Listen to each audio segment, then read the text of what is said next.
So I was reading a study conducted by Johns Hopkins University, and it was a 25-year study, and it chronicled 790 kids from Baltimore. And what they found was, among the low-income kids, 4% graduated college. The upper-income kids, 45% graduated college. Humongous disparity.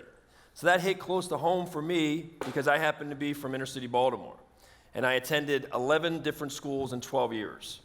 And it reminded me back then when my mom made 3 key decisions that really gave me a little push when I needed it. And the first decision was when she put me in a private school in 3rd grade. Then she put me in a private school in 8th grade. Then she put me in a private school in 9th grade. Only 3 Catholic school experiences. At the end of each year, I couldn't go back. Why couldn't I go back? You don't have money. Your mom didn't pay. You can't come back. But a seed was planted every time I went there. I got to socialize with middle class and upper class kids, and that was huge. I got included. If somebody went on a boat trip, I got included. Beach homes, I got included. Nice restaurants, I got included. I got to see people who actually spoke proper grammar and enunciated. I started enunciating. They dressed nice. I started dressing a little nicer. People who had college aspirations, and I just naturally assumed that I'm going to college. It was a natural assumption. And so my mom planted just enough of a seed. And so fast forward to a couple decades later, I graduated from the University of Maryland with a philosophy degree, worked in newsroom for 10 years. Then I found myself in Las Vegas, which to me, the best thing about being in Vegas, other than my son, is this is the fight town. This is a fight town. And there's no better place, there's never been a better place to watch a fight. An Ultimate Fighting Championship event, a boxing event. And so I had the privilege of training with hundreds, I shouldn't say hundreds, there's hundreds of elite fighters here. I trained with a lot of them.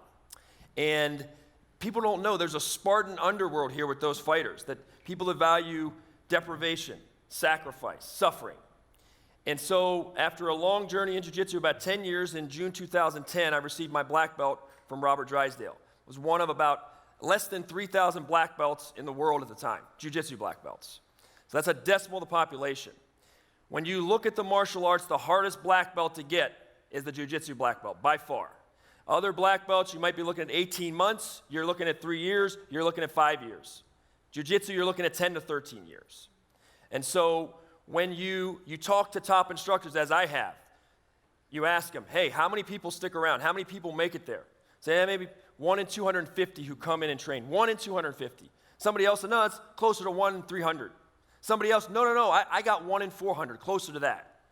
That's a huge number. Now, the question is, what's driving these people away, obviously? It's a grueling road.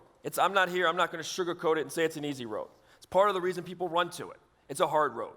So for me, there was a heavy toll. One of the tolls was emotional. One day I came home, and a woman that I loved confronted me and said matter-of-factly, you had a choice between your marriage and jiu-jitsu, and you chose jiu-jitsu. Now go be alone with your jiu-jitsu. I'll never forget that. The toll as well is physical. I have a titanium plate in my neck, which you might be able to see. I had my shoulder dislocated, not like actually dislocated like this 9 times.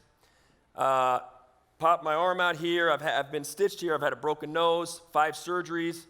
When I was in the newsroom, if you had a defining image, it was me typing away on deadline with a humongous ice pack on my neck. Okay? So even though the irony is that in Japanese translated it means gentle art. Jiu-jitsu means gentle art. That's the irony. Isn't that great? So you look at it, there's several million jiu-jitsu practitioners. You have celebrities like Ashton Kutcher and Joe Rogan, Ashton Kutcher's a purple belt, Joe Rogan's a black belt, Guy Ritchie is a black belt, and you've got some, I don't know if you saw the news last year, there was an incident in France with a train.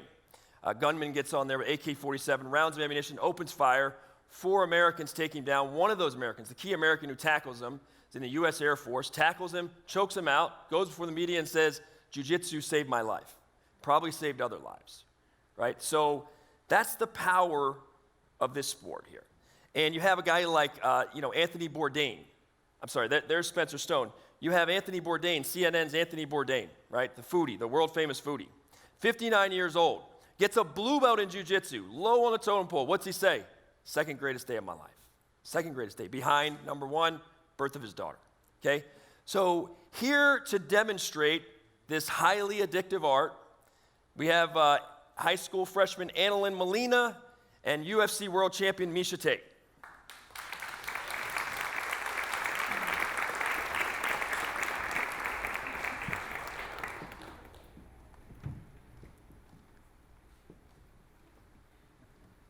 So jiu-jitsu is it's a game of entanglement. It's like speed chess, and it's yoga, and it's wrestling, and it's Zen, and it's Cirque du Soleil all in one. That's what it is, right? So I used to think of this as Oprah for men. I used to think of jiu-jitsu like that. Everything Oprah and her friends are sitting on couches, self-help books, and Dr. Phil, and self-empowerment. That's the same stuff we're after. Same destination, different path, right? But I can't call it that now anymore, because by the way, I used to think chicken soup for the soul, chokehold for the soul, right? I can't call this Oprah for Men anymore because of people like Miesha Tate going out there. This is the golden age of girl power globally. We've got women assuming leadership positions the world over like never before, right? So because of that golden age of girl power, it's a total redefining of the art here. You see here.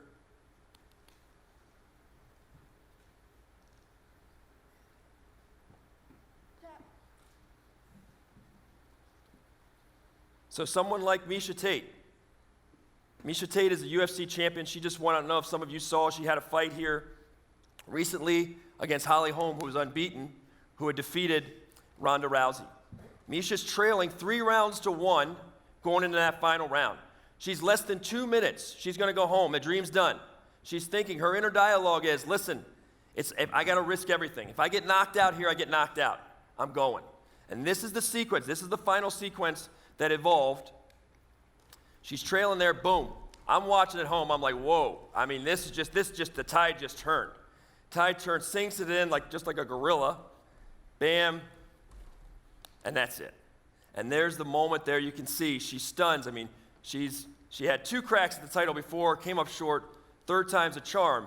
Now, I ask you, what is that moment worth? What's that moment worth there, that forever moment? What's that worth?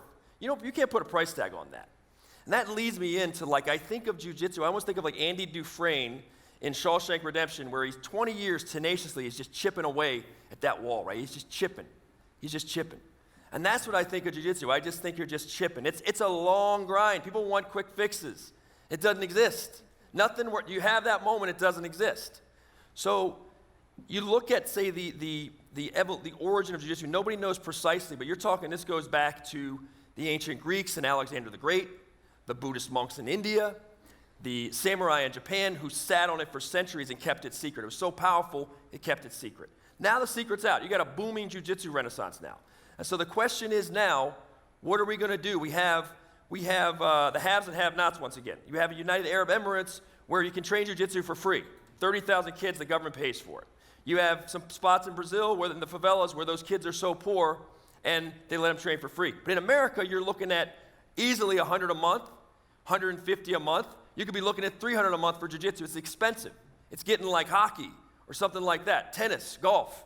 It's cost prohibitive for the kids that could benefit from the most. So what's the solution? What I think the vision that I'd like to see is we take those instructors, jiu-jitsu instructors, agree to take in 5 kids each year, minimum 5 kids each year. You take in 5 of them. And every year you add at least 5 more. And so you're looking at, over the course of 10 years, you're looking at, you could be easily, conservatively, 250,000 lives impacted, assuming those kids stick with it. If they don't stick with it, you replace them, you bring in new kids. You're looking at maybe north of 500,000 lives impacted. That's how much we talk about jiu-jitsu for a better world. That's a catchphrase we believe in that. We believe, we work on the immaterial. We don't pretend. I'm not going to get up here and tell you about material wealth. I'll tell you about immaterial. I'll tell you about going through a fire to get something. I can tell you about that. So you have all these kids. Frederick Douglass had one of my favorite quotes. It said, it's better to build strong children than repair broken men.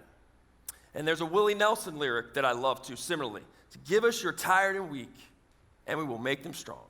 And I think that's what I think of the power of jiu-jitsu. And so what I'm thinking is we do this, we reach out, we start a movement where we agree to take in these kids that can't afford it like I couldn't afford it.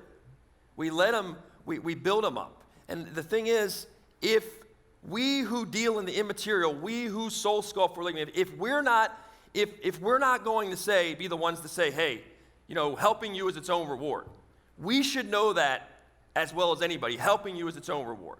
We should know that. So to me, I know that. Believe me, I know that. So thank you guys very much. Thank you. I'm done.